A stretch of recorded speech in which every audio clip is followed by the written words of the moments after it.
टक्के गृहीत धरून आपण ॲडमिशन घेणं, मला आत्ताच्या वेळेला तरी म्हणेन की ते विचार करून घ्यायला हवं. ते चुकीचं राहील, कारण की आत्ता अनेक कॉलेजेसमध्ये, इन्स्टिट्यूटमध्ये टक्केवारी जरी बघितली जाते तरी आपण पूर्वी असं होतं की आर्ट्स जे विषय आहे, लँग्वेज, त्याला खूप टक्क्यांची गरज नसायची.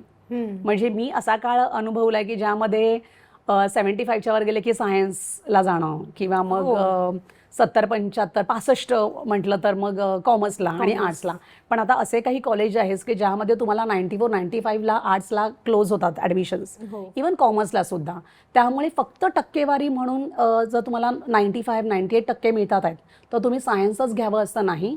आता अनेक फील्डमध्ये जास्त टक्के लागतात, पण तुम्हाला ते जमतंय का ते महत्त्वाचं आहे. म्हणजे 10वीच्या टक्क्यांवरनं अजिबात असा अंदाज बांधू नका, कारण 11वी 12वीचा अभ्यासक्रम खरंच खूप वेगळा आहे. आणि पूर्वी आपल्याला फक्त टक्केवारीवर ॲडमिशन मिळायचं, पण आता प्रवेश परीक्षा आहेत. ऑलमोस्ट सगळ्या फील्डसाठी प्रवेश परीक्षा आहेत.